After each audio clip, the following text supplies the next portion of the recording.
Perkenalkan, nama saya Rina Warta Simamora dengan NIM 213304010233. Saya jurusan akuntansi Fakultas Ekonomi Universitas Prima Indonesia.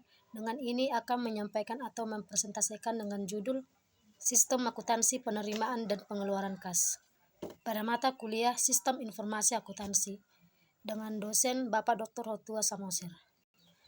Yang pertama, sistem penerimaan kas dari penjualan tunai. Sistem penerimaan kas dari penjualan tunai dibagi menjadi 3 prosedur sebagai berikut. Yang pertama, prosedur penerimaan kas dari over-the-counter sales. Dan yang kedua, prosedur penerimaan kas dari cash on delivery sales atau COD sales. Dan yang ketiga, prosedur penerimaan kas dari credit card sales. Dan yang selanjutnya, fungsi yang terkait. Fungsi yang terkait dalam sistem penerimaan kas dari penjualan tunai adalah yang pertama, fungsi penjualan. Fungsi ini bertanggung jawab untuk menerima order dari pembeli, mengisi faktur penjualan tunai, dan menyerahkan faktur tersebut kepada pembeli untuk kepentingan pembayaran ke fungsi kas. Dan yang kedua, fungsi kas. Fungsi ini bertanggung jawab sebagai penerima kas dari pembeli. Dan yang ketiga, fungsi gudang. Fungsi ini bertanggung jawab menyiapkan barang yang disimpan oleh pembeli serta menyerahkan barang tersebut ke fungsi pengiriman. Dan yang keempat, fungsi pengiriman. Fungsi ini bertanggung jawab untuk membungkus barang dan menyerahkan barang yang telah dibayar harganya kepada pembeli. Dan yang kelima, fungsi akuntansi, bertanggung jawab sebagai pencatat transaksi penjualan dan penerimaan kas dan pembuat laporan penjualan. Dan yang berikutnya, informasi yang diperlukan oleh manajemen.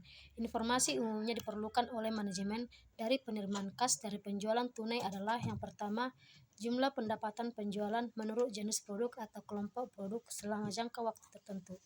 Dan yang kedua, jumlah kas yang diterima dari penjualan tunai.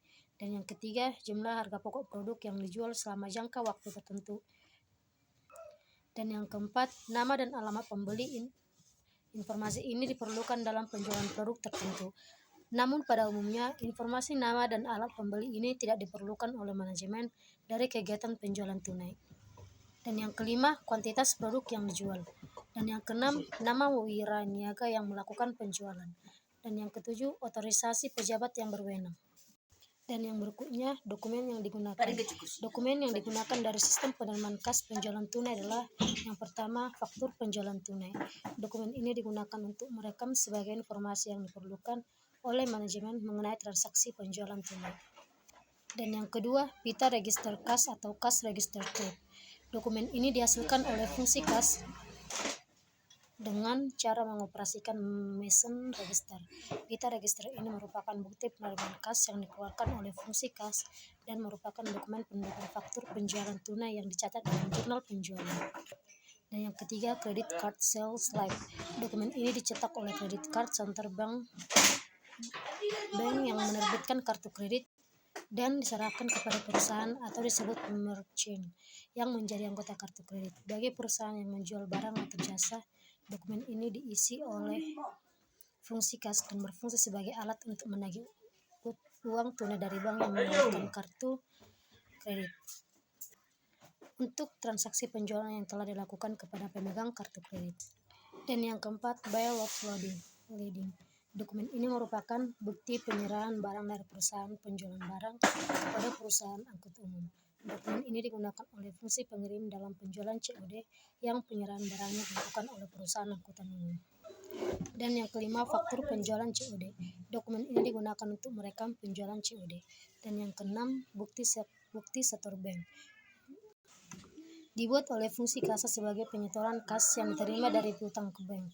Bukti setor dibuat 3 lembar dan diserahkan oleh fungsi kas ke bank.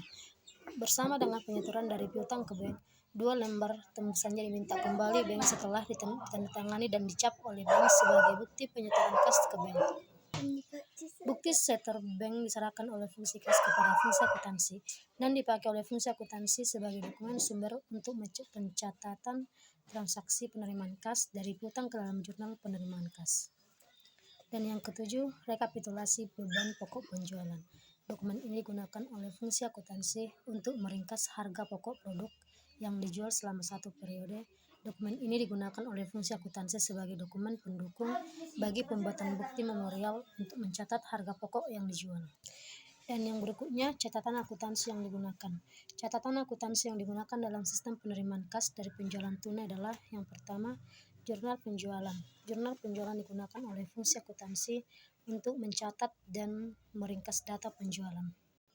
Dan yang kedua, jurnal penerimaan kas.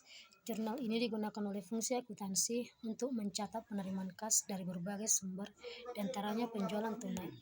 Dan yang ketiga, jurnal umum. Dalam transaksi penerimaan kas dari penjualan tunai, jurnal ini digunakan oleh fungsi akuntansi untuk mencatat harga pokok produk yang dijual. Dan yang keempat, kartu persediaan. Kartu persediaan digunakan oleh fungsi akuntansi untuk mencatat berkurangnya harga pokok produk yang dijual. Kartu persediaan ini diselenggarakan di fungsi akuntansi untuk mengawasi mutasi dan persediaan barang yang disimpan di gudang. Dan yang kelima, kartu gudang. Catatan ini tidak termasuk catatan akuntansi karena hanya berisi data kuantitas persediaan yang disimpan di gudang. Catatan ini diselenggarakan oleh fungsi gudang untuk mencatat. Kartu gudang digunakan untuk mencatat berkurangnya kuantitas produk yang dijual. Dan yang berikutnya, jaringan prosedur dan unsur pengendalian intern. Jaringan prosedur yang membentuk sistem. Jaringan prosedur yang membentuk sistem penerimaan kas dari penjualan tunai adalah yang pertama, prosedur order penjualan, yang kedua, prosedur penerimaan kas, dan yang ketiga, prosedur penyerahan barang. Dan yang keempat, prosedur pencatatan penjualan tunai, dan yang kelima, prosedur penyetoran kas ke bank. Dan yang keenam, prosedur pencatatan penerimaan kas, dan yang ketujuh, prosedur pencatatan beban pokok penjualan. Unsur pengendalian intern. Unsur pengendalian intern yang seharusnya ada dalam sistem penerimaan kas dari penjualan tunai adalah sebagai berikut. Yang pertama, organisasi. Fungsi penjualan harus terpisah dari fungsi kas. Fungsi kas harus tetap terpisah dari fungsi akuntansi. Transaksi penjualan tunai dilaksanakan oleh fungsi penjualan, fungsi kas, fungsi pengiriman, dan fungsi akuntansi. Dan yang kedua, sistem otorisasi dan prosedur pencatatan. Dan yang pertama, penerimaan order dari pembeli otorisasi oleh fungsi penjualan dengan menggunakan formulir faktur penjualan tunai. Dan yang kedua, penerimaan kas diotorisasi oleh fungsi kas dengan cara membubuhkan cap atau lunas pada faktur penjualan tunai dan penempelan pita register kas pada faktur tersebut. Dan yang keempat, penyerahan barang kepada pembeli diotorisasi oleh fungsi pengiriman otorisasi oleh fungsi pengiriman dengan cara membubuhkan cap sudah diserahkan pada faktur penjualan tunai. Dan yang keempat, pencatatan dalam buku jurnal diotorisasi oleh fungsi akuntansi dengan cara memberikan tanda pada faktur penjualan tunai. Dan yang selanjutnya, sistem akuntansi pengeluaran kas.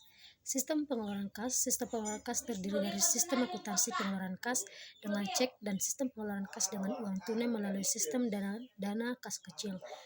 Sistem akuntansi pengeluaran kas dengan cek. Pengeluaran kas dengan cek mempunyai beberapa kebaikan ditinjau dari pengendalian intern, dan antaranya yang pertama, dengan digunakan cek atas nama, pengeluaran cek akan dapat diterima oleh pihak yang namanya sesuai dengan yang ditulis pada formulir cek. Dan yang kedua, melibatkan pihak luar. Dalam hal ini bank dalam pencatatan transaksi pengeluaran kas perusahaan dengan digunakannya cek dalam setiap pengeluaran perusahaan. Transaksi pengeluaran kas direkam juga oleh bank. Dan yang ketiga, pengeluaran kas dengan cek juga memberikan manfaat tambahan, yaitu adanya cancel check yang merupakan tanda terima kas dari pihak yang menerima pembayaran. Dengan penggunaan cek dalam pengeluaran kas, cek issuer secara otomatis menerima tanda terima kas dari pihak yang menerima pembayaran. Dan dokumen yang digunakan dalam sistem akuntansi pengeluaran kas dengan cek adalah yang pertama, bukti kas keluar atau BKK. Dokumen ini berfungsi sebagai pemerintah pengeluaran kas kepada bagian kasa sebesar yang tercantum dalam dokumen tersebut.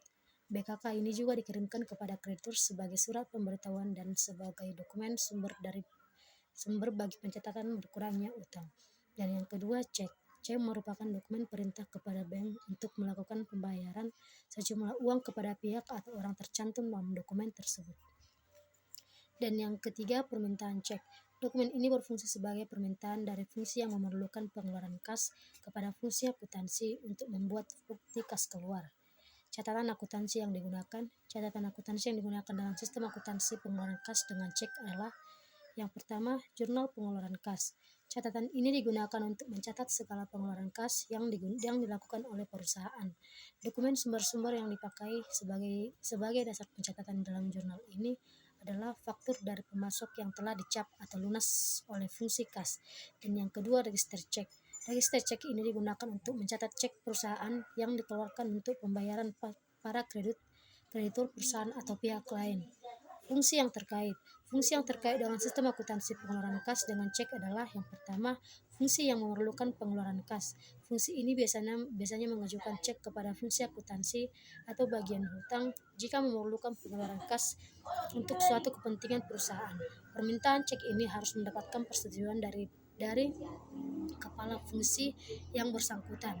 Jika perusahaan menggunakan voucher payable system, maka bagian utang pembuat bukti kas keluar untuk memungkinkan bagian kasa mengisi cek sejumlah permintaan yang diajukan oleh fungsi yang memerlukan pengeluaran kas. Dan yang kedua, fungsi kas. Fungsi ini bertanggung jawab dalam mengisi cek, meminta otorisasi cek, dan mengirimkan cek kepada kreditur via pos atau membayarkan secara langsung kepada kreditur atau melakukan pemindah bukuan melalui jasa perbankan. Dan yang ketiga, fungsi akuntansi. Fungsi ini bertanggung jawab atas pencatatan pengeluaran kas yang menyangkut biaya dan persediaan. Pencatatan transaksi pengeluaran kas dalam jurnal pengeluaran kas atau register cek dan pembuatan BKK yang memberikan otorisasi kepada fungsi kas dalam mengeluarkan cek sebesar yang tercantum dalam dokumen tersebut. Dan yang keempat, fungsi pemeriksaan intern. Fungsi ini bertanggung jawab untuk melakukan penghitungan kas secara periodik dan mencocokkan hasil penghitungannya dengan saldo kas menurut catatan akuntansi. Selain itu, fungsi ini juga melakukan pemeriksaan secara mendadak terhadap saldo kas yang ada di tangan dan membuat rekonsiliasi secara periodik. Jaringan prosedur yang membentuk sistem. Sistem akuntansi pengeluaran kas dengan cek yang tidak memerlukan permintaan cek terdiri dari jaringan prosedur sebagai berikut. Yang pertama, prosedur pembuatan bukti kas keluar, dan yang kedua prosedur pembayaran kas, dan yang ketiga prosedur pencatatan pengeluaran kas. Sistem akuntansi pengeluaran kas dengan cek yang memerlukan permintaan cek terdiri dari jaringan prosedur sebagai berikut. Yang pertama, prosedur permintaan cek, dan yang kedua prosedur pembuatan bukti kas keluar, dan yang ketiga prosedur pembayaran kas, dan yang keempat prosedur pencatatan pengeluaran kas. Unsur pengendalian intern organisasi. Yang pertama, fungsi penyimpanan kas harus terpisah dari fungsi akuntansi, dan yang kedua, fungsi transaksi penerimaan dan pengeluaran kas tidak boleh dilaksanakan sendiri oleh bagian kasa sejak awal sampai akhir tanpa campur tangan dan fungsi lain. Sistem otorisasi dan prosedur pencatatan. Pengeluaran kas harus mendapat otorisasi dari pejabat yang berwenang. Yang pertama, pengeluaran kas harus mendapat otorisasi dari pejabat yang berwenang. Dan yang kedua, pembukaan dan penutupan rekening bank yang mendapatkan persetujuan dari pejabat yang berwenang. Dan yang ketiga, pencatatan dalam jurnal pengeluaran kas atau dalam metode pencatatan tertentu dalam register cek. Harus disasarkan bukti kas keluar yang telah mendapat otorisasi dari pejabat yang berwenang dan yang dilampiri dengan dokumen pendukung yang lengkap. Dan yang praktik yang sehat. Yang pertama, saldo kas yang ada di tangan harus dilindungi dari kemungkinan pencurian atau penggunaan yang tidak semestinya. Dan yang kedua, dokumen dasar atau dokumen pendukung transaksi pengeluaran kas harus dibubuhi cap lunas oleh bagian kasa setelah transaksi pengeluaran kas dilakukan. Dan yang ketiga, pengeluaran rekening koran bank atau bank statement yang merupakan informasi dari pihak ketiga untuk mengecek ketelitian catatan kas oleh fungsi pemeriksaan intern atau intern audit function merupakan fungsi yang tidak terlibat dalam pencatatan atau penyimpanan kas. Dan yang keempat, semua pengeluaran kas harus dilakukan dengan cek atas nama perusahaan penerimaan pembayaran atau dengan pemindahan bukuan. Dan yang kelima, jika pengeluaran kas hanya menyangkut jumlah yang kecil, pengeluaran ini dilakukan sistem akuntansi pengeluaran kas melalui dana kas kecil yang akuntansinya diselenggarakan dengan impress system. Dan yang keenam, secara periodik yang dilakukan pencocokan jumlah fisik yang ada di tangan dengan jumlah kas menurut catatan akuntansi. Dan yang ketujuh, kas yang ada di tangan atau kas in safe. Dan yang ke-8, kas yang ada di tangan atau kas in safe, dan kas yang ada di perjalanan atau kas in transit yang diasuransikan dari kerugian. Dan yang ke-8, kasir diasuransikan atau fidelity bond insuransi.